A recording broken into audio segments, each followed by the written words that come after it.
जब सियासत में सवाल उठने लगे, जब मजलूम अपनी हिस्सेदारी की बात करने लगे और जब एक नाम सुनते ही सत्ता के गलियारों में बेचैनी दौड़ जाए, तो समझ लीजिए सियासत करवट ले रही है। आज गाजीपुर की जमीन से जो आवाज उठी है, वो सिर्फ एक नुक्कड़ सभा नहीं, वो 2027 की सियासत का ट्रेलर है। आज एआईएमआईएम ने खुलकर कह दिया है कि हमारी लड़ाई अब किसी बी टीम से नहीं, सीधी और साफ बीजेपी से है। सवाल ये नहीं कि एआईएमआईएम क्या कह रही है, सवाल ये है कि बाकी पार्टियां इतना घबराई हुई क्यों है। दोस्तों, सियासी अड्डा में आपका स्वागत है। मैं हूं आपका दोस्त जिया और आज की ये खबर सिर्फ खबर नहीं, सियासत का अलार्म है। आज हम आपको बताएंगे कि एआईएमआईएम ने गाजीपुर से क्या बड़ा ऐलान कर दिया। ओवैसी का नाम लेते ही विरोधी दलों में खलबली क्यों, और क्यों कहा गया कि इस बार जंग बीजेपी से है। सीधी, साफ और निर्णायक बने रहिए सियासी अड्डा के साथ, क्योंकि अब जो आप सुनने वाले हैं वो टीवी डिबेट में नहीं, जमीन की सियासत से निकली सच्चाई है। दोस्तों, उत्तर प्रदेश के गाजीपुर जनपद की सदर विधानसभा के ग्राम सभा सम्मनपुर में ऑल इंडिया मजलिस इत्तेहादुल मुस्लिमीन एआईएमआईएम की समीक्षा बैठक और नुक्कड़ सभा आयोजित हुई। और ये सभा सिर्फ संगठन की मीटिंग नहीं थी, ये थी सियासी चेतावनी। एमएम पार्टी जिंदाबाद जिंदाबाद जिंदाबाद एमएम पार्टी जिंदाबाद जिंदाबाद जिंदाबाद ओवैसी साहब जिंदाबाद जिंदाबाद जिंदाबाद साहब जिंदाबाद जिंदाबाद जिंदाबाद खान साहब जिंदाबाद जिंदाबाद जिंदाबाद साहब जिंदाबाद जिंदाबाद जिंदाबाद गाजीपुर की मजलिस जिंदाबाद जिंदाबाद जिंदाबाद गाजीपुर की मजलिस जिंदाबाद जिंदाबाद साहब जिंदाबाद जिंदाबाद जिंदाबाद ओवैसी साहब जिंदाबाद जिंदाबाद जिंदाबाद असलम भाई जिंदाबाद जिंदाबाद जिंदाबाद। मोहम्मद शमीम खान का बड़ा बयान, जो एआईएमआईएम उत्तर प्रदेश के प्रदेश महासचिव हैं, गाजीपुर प्रभारी जनाब मोहम्मद शमीम खान ने मंच से वो बात कह दी जो दूसरी पार्टियां सोचती तो है लेकिन कहने की हिम्मत नहीं करती। उन्होंने साफ कहा कि पूरे देश की आवाम को एक ऐसे लीडर की तलाश थी जो डर के बिना बात करे, और आज वो लीडर हमें बैरिस्टर असदुद्दीन ओवैसी साहब के रूप में मिला है। उन्होंने कहा कि जब ओवैसी साहब सड़क से सदन तक आवाज उठाते हैं तो विरोधी दलों के पास जवाब नहीं, सिर्फ बेचैनी बचती है। यही बेचैनी आज एआईएमआईएम की ताकत बन चुकी है। मुसलमान के वोट का लाइसेंस किसके पास है? शमीम खान ने सबसे तीखा सवाल उठाया, जो उनका कहना है कि एआईएमआईएम को बी टीम कहते हैं। मैं वह उन लोगों से पूछना चाहता हूं कि मुसलमान के वोट का लाइसेंस आखिर किसके पास है? उन्होंने कहा कि अगर किसी पार्टी के पास मुस्लिम वोट पर कोई पट्टा, लाइसेंस या ठेका है तो सामने लाकर दिखाइए, वरना भोले भाले मुसलमानों को बरगलाना बंद करें।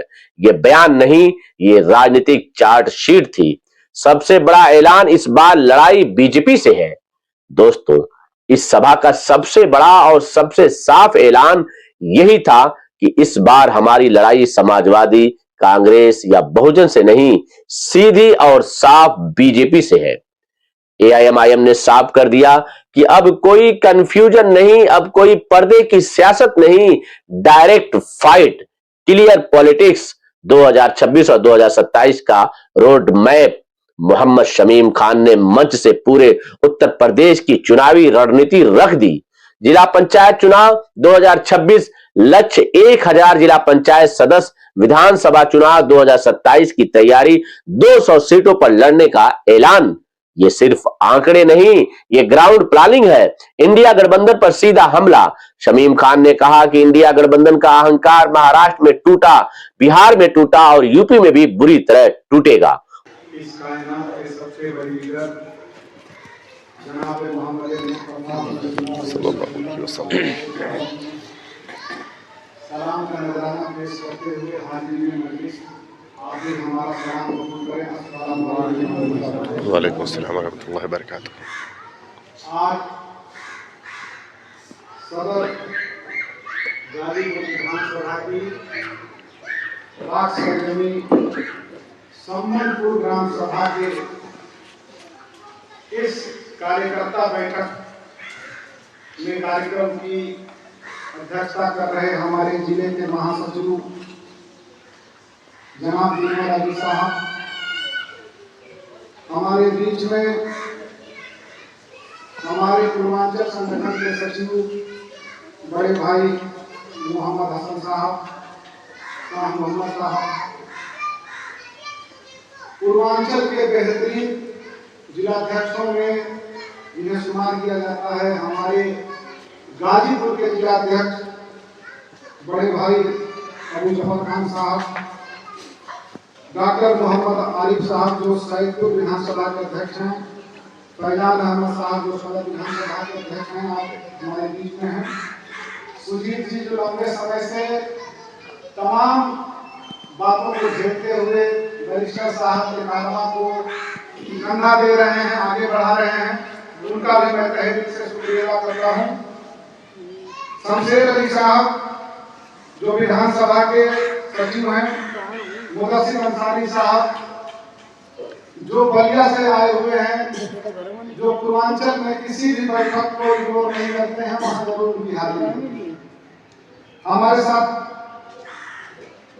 आए हुए बलिया से मुख्तार भाई जो जिला के सचिव हैं, शकील भाई जो भादौड़ा प्रथम के भावी प्रत्याशी हैं, और शकील खान साहब जो मनिहारी पंचम से जो जकनिया है वहां से भावी प्रत्याशी हैं जो अपनी दावेदारी पेश कर रहे हैं, इरफान साहब जो ग्राम अध्यक्ष हैं पचारा के, हाफिज इरफान साहब जो जमनिया विधानसभा से चल के आज हमारे बीच में यहाँ आए हुए हैं, बाबर भाई जिन्होंने पिछले बार भी उत्तर प्रदेश में जिला पंचायत की सीट देकर गाजीपुर का मान बढ़ाया, आज हमारे बीच में मौजूद हैं, कुर्बान अंसारी साहब, और सबसे ज्यादा मैं मुबारकबाद देना चाहूंगा इमरान भाई को जिन्होंने तन मन और उसके साथ धन की भी कुर्बानी दी, जिसकी जरूरत आज पार्टी को है। मैं उनका तहे दिल से शुक्रिया अदा करता हूं कि ऐसी पार्टी को जो आप अपना वजूद बनाने के लिए परेशान हैं, आपने अपना एक रुपया पार्टी को दिया है, ये पार्टी कभी भी उसे भूलने का काम नहीं करेगी। जब ये पार्टी उरूज पर होगी तो आप जैसे लोग उनके दिल में होंगे, ये हमारे पार्टी का वादा है। मैं एक छोटी सी बात कह के अपनी बात को शुरू करूंगा। लगा के आप दरख्तों को अपने हाथों से अजीब लोग हैं साया तलाश करते हैं। आज तक इस हिंदुस्तान में हमारा समाज न जाने कितनी दुश्वारियां सहते हुए आज इस मुकाम पर पहुंचा है कि आज हमें एक झंडे की, एक डंडे की, एक कायद की जरूरत महसूस हो रही है। आज पूरे हिंदुस्तान में बेचैनी है कि हर समाज के पास उनका अपना लीडर है, लेकिन अगर किसी के पास नहीं है तो हमारा समाज है, हमारी बात करने वाला कोई लीडर नहीं था। लेकिन अल्लाह का शुक्र है उन्होंने एक बेहतरीन लीडर बैरिस्टर असदुद्दीन ओवैसी साहब को हमारे बीच में भेजने का काम किया। ये हमारी बुजुर्गों की दुआओं का असर है, हमारे नबी करीम की दुआओं का सदका है कि आज हमारे बीच में बैरिस्टर असदुद्दीन ओवैसी साहब ऐसा लीडर है जिसके सवाल के जवाब देने की हिम्मत किसी भी विरोधी पार्टी के अंदर नहीं। चाहे विरोधी पार्टी के किसी भी दल का नेता हो, जब हमारा नेता सदन में बोलने का काम करते हैं, जब सड़क पर बोलने का काम करते हैं, तो किसी विरोधी पार्टी का कोई नेता उनके बात के जवाब को देने का काम नहीं करता है।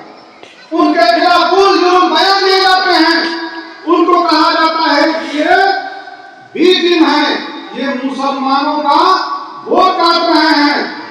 तो मैं पूछना चाहता हूं कि अगर ये मुसलमानों का वोट काट रहे हैं तो मुसलमानों के वोट का पट्टा किसने ले रखा है? किसी पार्टी ने मुसलमानों के वोट का पट्टा ले रखा है तो मुझे वो पट्टा दिखा दे, मैं इनकी पार्टी को छोड़ देने का काम करूंगा, उनके दामन को पकड़ने का काम करूंगा। अगर पट्टा नहीं दिखा पाओगे तो तुम लोग मुसलमानों को बेवकूफ बनाने का काम कर रहे हो। एक लीडर जो हमारी रहनुमाई कर रहा है, हमारी लड़ाई लड़ रहा है, हमें रास्ता दिखाने का काम कर रहा है, उसका रास्ता रोकने का काम कर रहे हो। ये समाज में माफ करने का काम नहीं करेगा। जो अल्लाह ताला ने उनको कुव्वत ताकत दी है, वो हमारी लड़ाई लड़ रहे हैं, लेकिन अब जिम्मेदारी हमारी है कि हम पार्टी के लोग उनका कितना साथ दे रहे हैं। अभी हम लोग समीक्षा बैठक में बैठे हुए हैं। गाजीपुर की कमेटी का रिस्पॉन्स बहुत बेहतर है, लेकिन केवल बेहतर होने से मतलब नहीं है। हमारी होने वाली लड़ाई जो 2027 में है, वो समाजवादी पार्टी से नहीं है, वो कांग्रेस से नहीं है, वो बहुजन समाज पार्टी से नहीं है। हमारी सीधी लड़ाई भारतीय जनता पार्टी से है, और उनके संगठन के बराबर जब तक हम अपना संगठन नहीं तैयार कर लेंगे तब तक उनको शिकस्त नहीं दे सकते। आज समाजवादी पार्टी के कहने पर कि उनकी लड़ाई बीजेपी से है, उनके बहकावे में नहीं है। आपने बिहार में आरजेडी का हाल देख लिया, उनको भी घमंड था कि हम मुख्यमंत्री बनने जा रहे हैं, और जीरो पार्टी, जीरो सीट लाने वाला सही वो समझ गया था कि हम डिप्टी सीएम बन चुके हैं। लेकिन अल्लाह ताला ने उनको दिखाया कि तुम्हारा तकब्बुर और तुम्हारा घमंड। हमारे नेता अख्तरुल इमान साहब जब उनके दरवाजे पर गए तो उन लोगों ने मिलना भी मुनासिब नहीं समझा। उन लोगों ने बेहतर किनार कर दिया कि इनकी पार्टी का कोई वजूद नहीं है। हमने तो केवल वहां पर 6 सीटें मांगी, और अल्लाह के करम से हमने 5 सीट जीती, और 6वीं सीट हमने हराने का काम निजालिमों ने किया। नहीं तो 6 की 6 सीटें हम लोगों ने जीत लिया। लेकिन इनका घमंड टूटा नहीं है। वही अहंकार मुलायम सिंह यादव के इस बेटे को भी है। उसे भी लगता है कि हम इनके साथ गठबंधन नहीं करेंगे, इनको तो हिस्सेदारी देने का काम नहीं करेंगे, इनका तो वोट लेंगे लेकिन इनको गुलाम बना के रखेंगे, इनका मसला नहीं लेंगे, इनकी बात नहीं सुनेंगे। क्या हमें ये करना है? क्या हमें उनके मंसूबों को पूरा करने देना है? नहीं मेरे भाइयों, पूरे उत्तर प्रदेश की आवाम बेदार हो चुकी है। हर मुसलमान ये मन बना चुका है कि हमें मुआयन पार्टी को वोट देने का काम करेंगे। केवल मुसलमान ही नहीं, दलित समाज के लोग, पिछड़े समाज के लोग, जिनको आज तक इन सियासी पार्टियों में हिस्सेदारी नहीं दी थी, उन्होंने भी मन बनाने का काम कर दिया। लेकिन अब हमारी जिम्मेदारी है कि हम बूथ स्तर पर, ब्लॉक स्तर पर, विधानसभा स्तर पर हम अपने संगठन को लेकर जाएं, और वो लोग जो शोषित, वंचित और पीड़ित हैं, उनकी लड़ाई आप डीएम साहब के यहाँ, कप्तान साहब के यहाँ, थाने पर और द्वार पर जब उनकी हक की आवाज को आप उठाने का काम करेंगे, उनकी हक की आवाज को आप लड़ने का काम करेंगे, तो एक एक वोट आपके नाम आएगा। और इंशाअल्लाह इसी उत्तर प्रदेश में हमारे प्रदेश अध्यक्ष ने, शौकत अली साहब ने, जो दिन रात मेहनत करने का काम कर रहे हैं, उन्होंने ऐलान किया है कि हम 200 सीटों को इंशाअल्लाह जो है हम चुनाव लड़ेंगे। और 200 सीटों पर मैं आपको बता रहा हूं कि हमारी तैयारी पूरे जोर शोर से चल रही है। सीटें उससे बढ़ सकती हैं, उससे कम नहीं होगा। 200 सीटों लड़ने के बाद इंशाअल्लाह कम से कम हम 100 सीट पर हमारा टारगेट है। इस बार कम से कम 100 सीट और 100 विधायक मुआयन पार्टी की इस बार विधानसभा में पहुंचे। जब आपके 100 विधायक बैठेंगे तो आपके हक की बात करेंगे, आपके रोजगार की बात करेंगे, आपकी सुरक्षा की बात करेंगे, आपके सम्मान की बात करेंगे। इसलिए इस बार हमारा केवल एक ही सिंबल होगा, वो कटन निशान। आखिर उत्तर प्रदेश में और देश में ये स्थिति क्यों बनी? उनका आरोप समाजवादी, कांग्रेस, बहुजन ये पार्टियां हिस्सेदारी नहीं देना चाहती, ये मुसलमानों को सिर्फ वोट बैंक समझती हैं। जिला अध्यक्ष अबू जफर खान का तीखा बयान कि एआईएमआईएम के जिला अध्यक्ष जनाब अबू जफर खान ने सियासत की परतें खोल दी। उन्होंने कहा कि भाजपा ही कांग्रेस है और कांग्रेस ही भाजपा।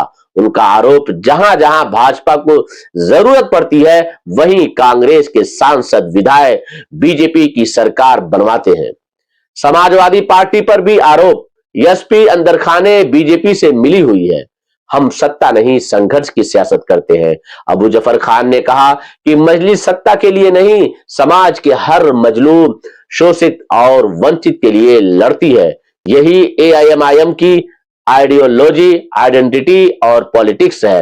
मंच पर मौजूद नेता इस मौके पर मौजूद रहे मोहम्मद हसन उर्फ Shah Mohammed, doctor Mohammed Arif, Mohammed Faizan Ahmed, Sujeet Kumar SC ST प्रभारी, शमशेर अली, सुजीत कुमार एससी एसटी प्रभारी, शमशेर अली, मुदस्सिर अंसारी, मुख्तार अहमद, शकील खान, हाफिज, इरफान, जिला पंचायत सदस्य बाबर भाई, कुर्बान अंसारी, अध्यक्षता दिलबर अली, संचालन मोहम्मद इमरान।